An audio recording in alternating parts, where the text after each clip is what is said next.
All right, man, we are on week 4 and we are talking about identity from a biblical perspective. I personally believe that the level of your success is correlated to the level of aligning yourself with who you really are and your biblical identity according to what God has said you are.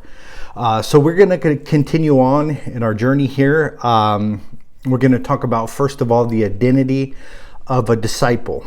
You see Jesus throughout the Gospels. He called men to himself and he called them into a relationship, and that relationship was a mentor and mentoree relationship. He called Matthew while he was at the tax office or whatever, the tax custom place, and he left all and he followed him.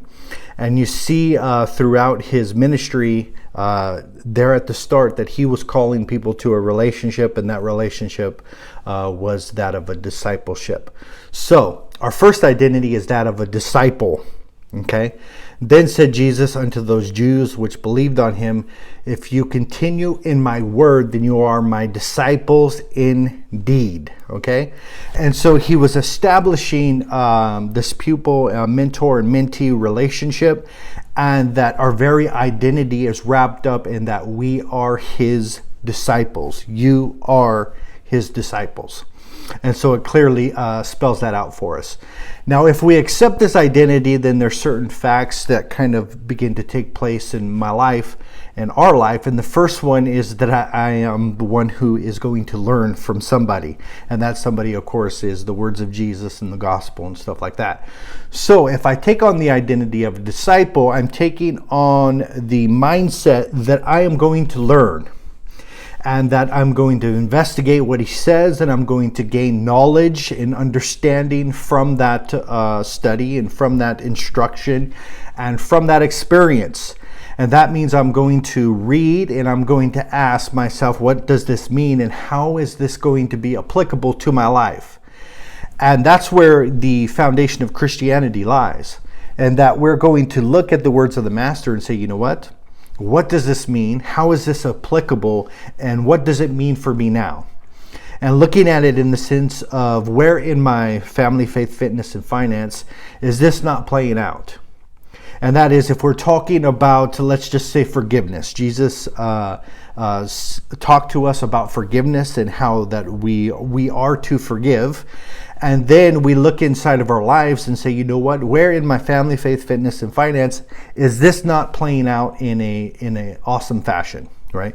Where is there unforgiveness? What relationship? Is it with my wife? Is it with my kids? Is it with my people at church? Or is it with my neighbor? And so as you begin to read and you begin to ask yourself different questions, where is this applicable? And how does this speak to me? Now, I thoroughly believe that the Bible means what it means. And that is that there is pretty much one interpretation of it, unless it kind of signifies otherwise. There are a few scriptures that kind of signify multiple different interpretations. But the fact is that it means what it means. And that is that I can read it, I can understand it. But the question I must ask myself, beyond what does it just mean, is because I am a disciple, how is this applicable to me? What kind of change, what kind of mindset shift do I need to have? Do I need to abandon my own view and opinion and to accept this new opinion, this new story? And so I find that it is really, really important on this journey of discipleship. But we have taken on the identity of a pupil. And that is, there is Jesus Christ, who has said words and has laid out his example, has taught inside of the Gospels and all of these different things that Jesus did, that we have it laid out that he is the teacher. And that puts me in the identity of a pupil. And that is, I must be willing to be instructed. I must be willing to listen. I must be willing to open my heart up to that sort of instruction. I find that really important inside of this identity of a disciple. And so this word disciple, it comes from two words. Okay, the first one is to discern. That's what disciple, discern, and that of course means to learn. The second word comes from to grasp, to comprehend, to take, and to seize. So that being said, I am to seize what I am learning. I am to take it. I am to hold it. I am to comprehend it. And I am to grasp what is taught. And I find that is really, really important because if we just hear it, right, and it doesn't sink in and we don't grab a hold of it and it doesn't firmly become our reality, we just become hearers only, right? And it doesn't manifest out inside of our lives. Each time we hear something and it's challenging, we should ask ourselves, what does this mean for me? And how is this applicable? So to take what is learned and to grab it, to seize it, and to hold it for yourself. So have we got the identity of a disciple? And this is a truth that we need to grasp, because within that discipleship follows a new pattern of results, a new pattern of fruit. You see, there were those who listened to Jesus, right? They heard the Sermon on the Mount. They were in the crowd. They were in the audience, as he spoke. But that was the multitudes, right? That was the masses amount of people that followed him for different reasons, for miracles and just because of the amount of people that were following. It kind of created a monkey see, monkey do scenario. But all of those people that listened, they were not disciples. So it's our responsibility to go from a listener, to go from the audience into the deeper level of discipleship. And that is a different level, right? With different requirements. There was definitely a lot of emphasis put on discipleship, and also with it a lot of conditions put upon discipleship. I find that the salvation message, if you believe in your heart that God has raised him from the dead, you shall be saved, and whoever calls upon the name of the Lord will be saved. And that kind of puts you in the audience frame. That you have believed, you have placed your confidence, inside of Christ, and so forth.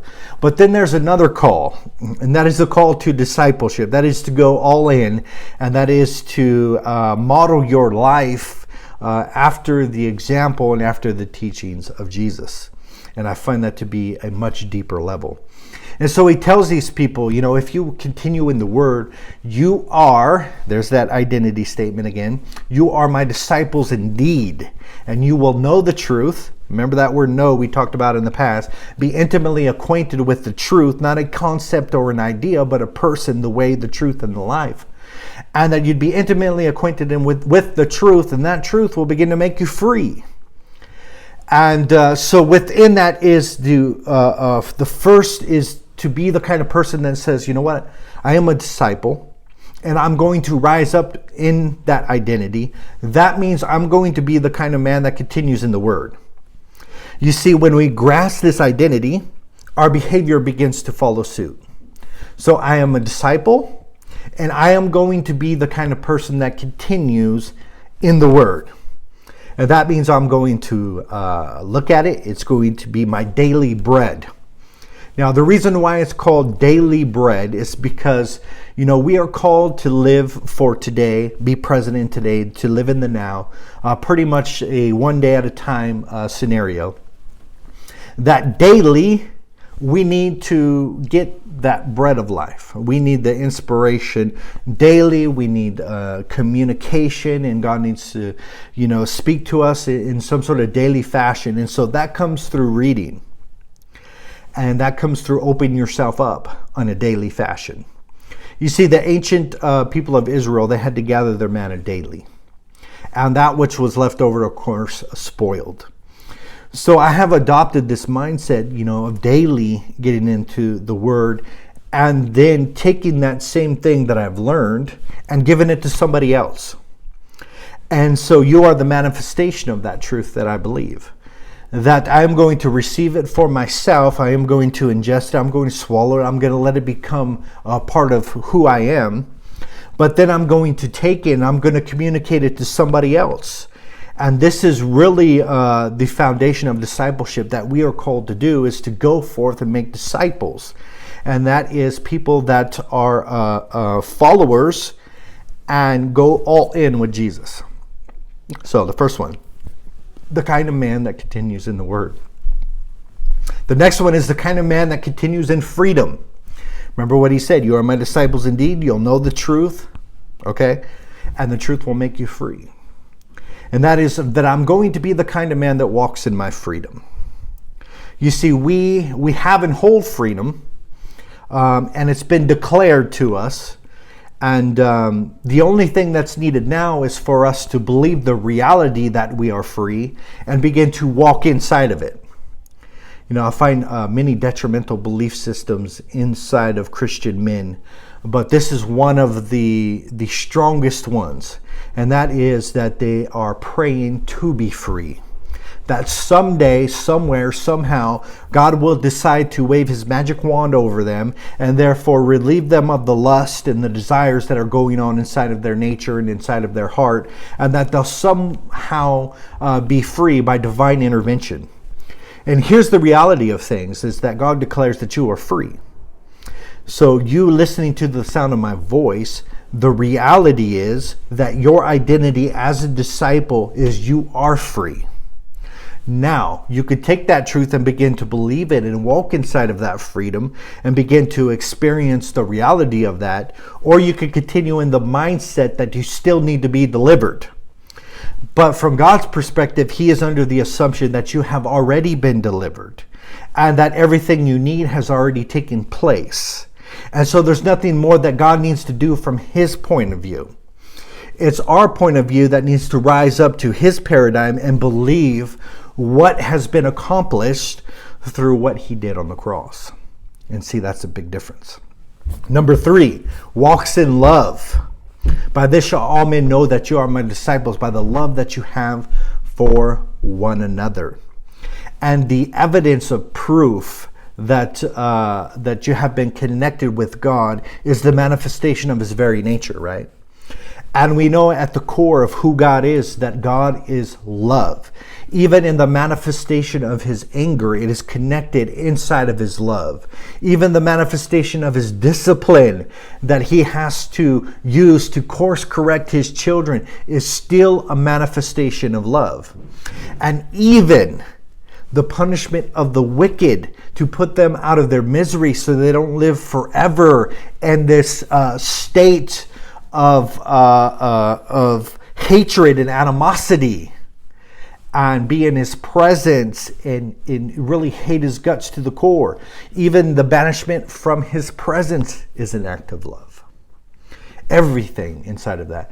And so us getting connected to really of a God of love and who he is and how he wants to manifest himself to other people. The next one is bear much fruit. So shall you bear much fruit, so shall you be my disciples. And this is inside of the realm of results. And this is results inside of character. This is not the prosperity gospel talking here that you'll somehow get magical results and you'll be, popular and influenced and you'll be one of the cool kids. We're not talking about that. We're talking about the manifestation of your character, fruit, results inside of your life. That you begin to walk in peace, love, joy, gentleness, goodness, and faith, right? And these begin to manifest on the inside of you. And lastly is this, once we accept the identity of discipleship, we accept the reality that we are going to take up our cross and that we are going to follow him.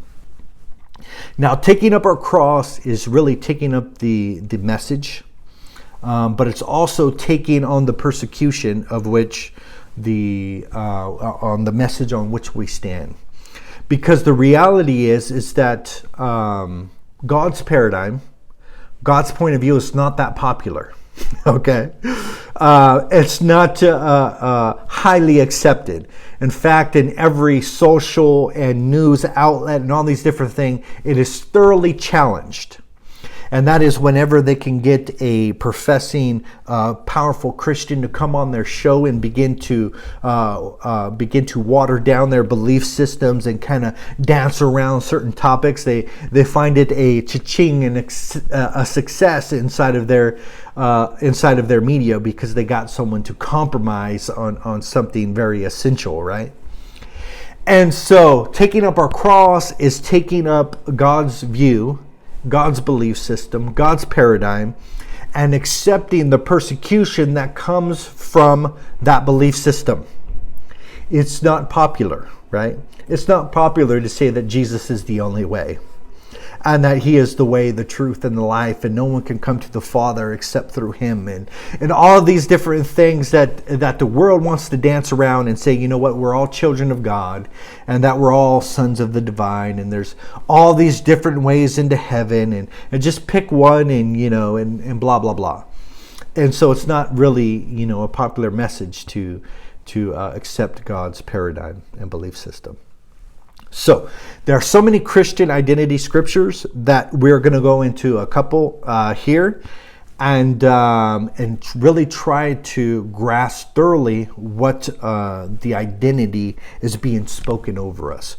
Remember in the last episode I talked to you about that our identity comes through the spoken word of our Father.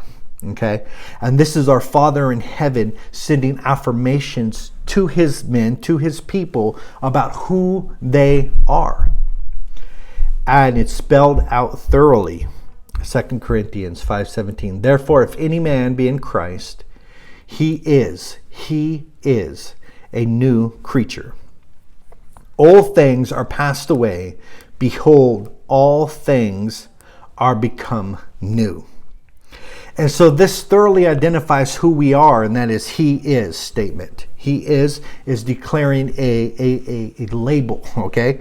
Remember I talked to you about detrimental labels, but now we're going into talking about the positive labels that are referred onto us by God himself. And we just finished one, which was disciple. And this next one is, he is a new creature. If any man be in Christ, he is a new creature.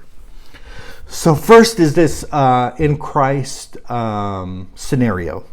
And that is it really means to give yourself wholly inside of this mindset and this frame of mind. That you become in a fixed position inside of Christ. But it manifests in this new creature. And that is comes from regeneration. And the second word in that is Genesis, which we get the word beginning. And re is new or again. And we understand that it means to have a new beginning or to begin again. And that within this is the manifestation of old things passing away. A new creature is a regeneration. And so I think about it this way, and this is how it makes sense to me. That in the beginning, God created man, and he created man in his image, and he was meant to have dominion and meant to have authority. And he was said to go forth and occupy and have dominion over the earth, right? And something came against that plan and caused man to be a servant to sin. And so this idea of regeneration is a recreation process, but it's really coming back to God's original intent. And that is man would rise in his authority and begin to understand his identity inside of that royalty, and that he would understand the reality of being a disciple, and he would rise up inside of that position and begin to have dominion once again. And so that's the way I grasp it and understanding that coming back to God's original intent, his design from the beginning of time, that man should have responsibility and have dominion and begin to rule and reign over his life in a very authoritative manner. So all things have become new, and all things are of God. The next one is children of God, yet to all who received him, to those who received him, to those who believed in his name, he gave the right to become children of God. He gave us that right and that privilege to become his child. And when you really truly think about being an offspring of the divine and coming back to his original intent of conforming to his image and becoming like him and beginning to exercise your authority and your power, and all of those things, it's hard to fathom the greatness of which God has called us to. And I think even John begin to talk about this. He says, what manner of love the Father has bestowed upon us, that we should be called the children of God. And he goes on to say something like, we know that when we see him, we will become like him because we will see him as he is. And I don't think we fully understand what that means as far as becoming connected to the divine nature and beginning to look like him and begin to manifest the characteristics that he wanted from the beginning of time. All I know is that it is something so powerful and beyond really comprehension that we just know that it's going to be something great and something awesome. But that being said, understanding our identity right now, today, that I am the offspring of God and that I am his child, and that he is my father. Now, if we accept that identity, we accept certain characteristics that fall in line with that identity. And that is that if he is my father, then I'm definitely open to his discipline. I'm open to his course correction. I'm open to his love and affection. I'm open to pretty much everything that he has for me. And that is really the core of our identity. I hope you're starting to see something super important. And that is the identity statements that I'm feeding you, and that are straight from God's belief system and paradigm, that they're very unchangeable in nature. And that is that they're not shifting. I spoke to you thoroughly about placing your confidence, your self-worth, and identity and all these shifting things as roles and positions and power and all of these different things that change throughout the course of time. And what I'm giving you now is something that it doesn't matter if you lose your job, you're still a disciple. It doesn't matter if things go your way or not, you're still offspring of the divine. It doesn't matter what plays out or not, that your identity is secure inside of the spoken word of the Father. Next one. This is one of my personal favorites. Once again, we're talking about identity statements and things that we can place our self-worth and confidence in. 1 Corinthians 3:16. Know ye not that you are. Once again, I'm giving these powerful you are statements that begin to clarify our identity. You are the temple of the living God, and the Spirit of God dwells inside of you. Oh, these are powerful, powerful identity statements. What would begin to happen is if I thoroughly grasp the reality that I am the receptacle and that I am the container for the divine that has created the universe is, and that his power is present and living inside of me. Now, if I thoroughly believe that, what kind of manifestation do you think I can expect inside of my life? What kind of joy might I have? What kind of love might be manifested? What kind of overall fulfillment would I have if I believed that I am the receptacle and container of God? And amazing, right? Amazing results if we just believe this inside of ourselves.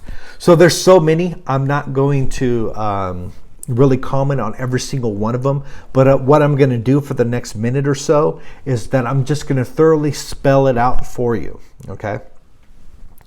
And if you want the scriptures, you can reach out to me and I'll give them to you. But the first one is, I am loved. I am accepted. I am a child of God. I am a friend of Jesus. I am a joint heir with Christ and I share his inheritance. I am united with God and I am one spirit with him. I am the temple of the living God and his life and his power lives on the inside of me. I am a member of Christ's body. Okay. I am a saint. I am redeemed and I am forgiven and I am complete inside of Jesus, and I am free from condemnation, and I am a new creation. I am chosen by God, and I am holy, and I am loved, and I am anointed, I'm established, and I am sealed.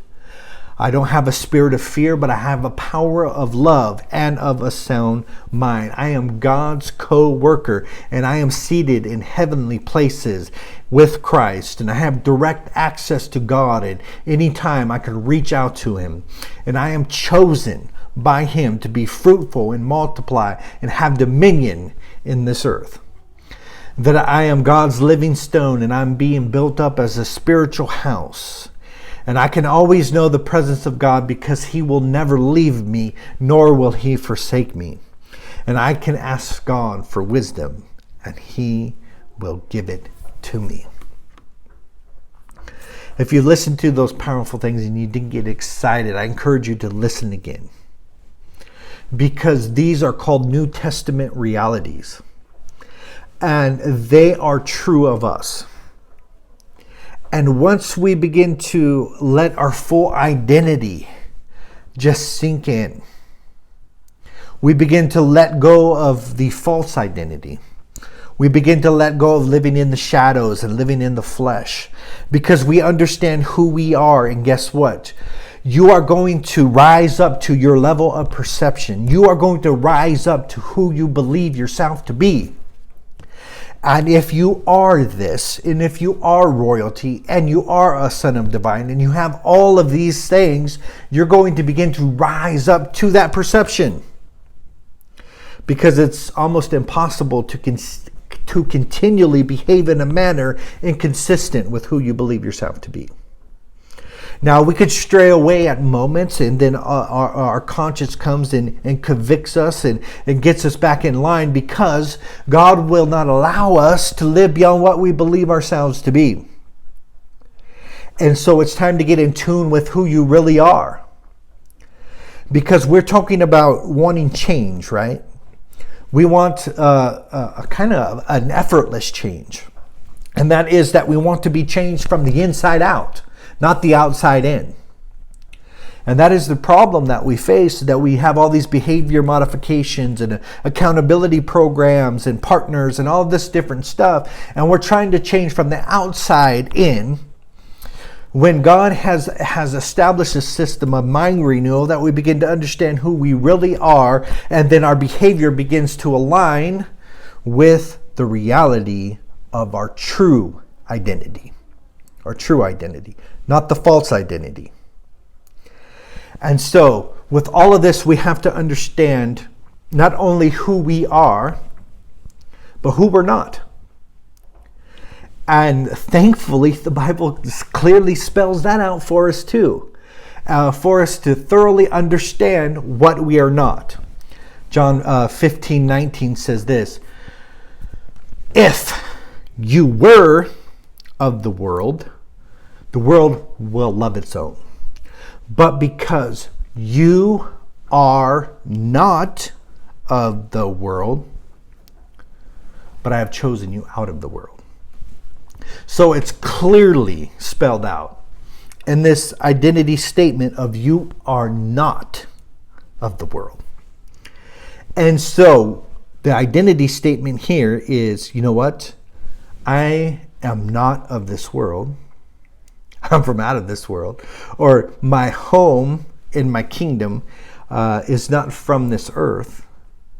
That there is a heavenly kingdom and a new kingdom that I am a citizen of.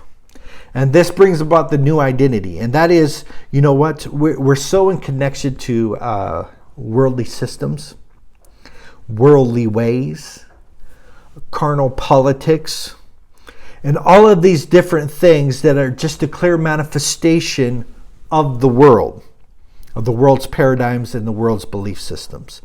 And we thoroughly understand that friendship with the world puts us at enmity with God. And so there is a worldly perspective and a worldly paradigm and all these different things. And if we align ourselves with the world, then we're going to experience the fruit of that belief. But thoroughly understanding, you know what? There is all of these different things going on in the world, but I am not a citizen of this world.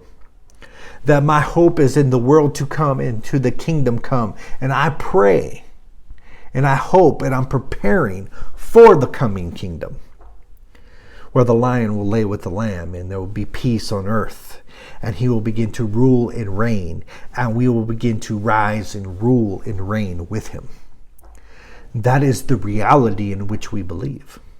So we are not of the world. Romans 6:14. For sin shall not have dominion over you, for you are not under the law. So not only am I not a man, that my identity is not to be shaped, in a worldly fashion, in carnality, but that I am not under legalistic law, and that is not my frame. You see, every man lives from a frame. That is a core belief system which governs his thoughts and his behavior. And when you have the frame of the law, you have the legalistic mindset that says, I have to keep these certain commandments and therefore earn my righteousness, and therefore God's acceptance and approval is dependent upon my behavior and whether I can measure up or not. And the reality is that we can't measure up. And that the very lesson was to teach us that we don't have what it takes, and therefore we can begin to depend upon God's grace and his free gift of righteousness instead of going around trying to establish our own. And so we are not men under legalism. And just having that identity shift can lead to some positive reformation inside of your life, because you thoroughly understand that the relationship that you have with God is a gift that has been given to you, and that you are responding to that gift and taking advantage of the opportunities that have been laid out for you. And so that brings about a different mindset and a different belief. If you want to accept the legalistic mindset, then you are in a struggle to earn. And that is, you can never really be secure in your relationship with God because it's dependent upon your performance. So if you perform well, you can expect his love and his mercy. If you don't perform well, you can expect him to smite you and consume you, right? And you can expect him to curse you. This is the way religiosity and the system works. And so coming out from under that mindset will create so much growth inside of you. This one is my personal favorite that begins to attack men, and it is the most detrimental, and that is the flesh. Romans 8:9 says this, but, once again, I'm going to spell it out to you, you are not in the flesh, but in the Spirit. And so our new identity is supposed to be that of living in the Spirit and being governed by the Spirit. And the false identity that Apostle Paul is attacking here is that you are not in the flesh, right? And so we have this belief system that has been handed to us by religiosity, that we have these two natures and they're battling, and whatever one we feed the most wins, right? It sounds kind of spiritual. I kind of even like it, and I get it a little bit, that we're supposed to starve the negative and feed the positive, right? But the reality is that the darkness, the shadow, the flesh, the sinful nature, that you're no longer in that as a positional reality right now. And that we can, if we understand and believe that part of our new identity is not associating with the sinful nature any longer, but associating with the new nature that has been created on the inside of us, we will begin to live a better life. Because if we accept the internal struggle of flesh and spirit battling back and forth, sometimes the spirit wins, sometimes the flesh wins, and we believe that as our frame, that is going to be the manifestation of our life, a constant pain and a struggle of which one's going to win. When we believe the truth about who we are, that we are in the Spirit, settled fact, and that the Spirit is in operation and that I can be influenced and swayed by the influence of God, and that is my reality, then I'm going to experience more positive flow and influence. You see, our mental beliefs shape our experience. And we believe that there's supposed to be a constant struggle. We believe that Christianity is supposed to be hard. We believe all these things that we have been sold, right? And so because we believe them, so it is. And our experience lines up. And we interpret everything through that faulty lens of that this is the way it's supposed to be. When the reality is that we're supposed to live and move and be influenced and swayed and begin to manifest the fruit in the Spirit of God. We're not meant to live in this roller coaster ride of sometime pleasing God and sometime pleasing the flesh and all these different things and go up and down, back and forth, and relapse. I'm back at day one, relapse. I'm back at day one. And so it goes over and over again because of what we believe. Moving on. I'll just share a couple of the others just really quick, but you are not your own. You are not in the darkness. You are not ignorant. You are not reprobate. You are not of the night. You are not of those who draw back into perdition, but believe to the saving of the soul. And it goes on and on and on about what you are not. And so we have to face a choice. And the choice is pretty simple. That the world seeks to define me and to tell me who I am. And the devil, if you will, seeks to define me and tells me who I am. And the flesh, the old sinful nature, seeks to define me and tell me who I am. But there's another voice who thoroughly tells me what I am not. And not only does he tell me what I am not, but he tells me who I am. And am I going to believe that voice? And am I going to grab a hold of it? And am I going to hold it and maintain it and seize it and hold it as a possession? Because that's the light. That's the reality of who we are. But you can choose not to believe it. You can choose to see it and still depart from it and still believe these false identity statements and go on and just continue your life in frustration and defeat. But the choice is yours. Are you going to believe who God says you are and really expect it? It's like a seed. Once this positive, powerful identity is planted, it grows into something powerful.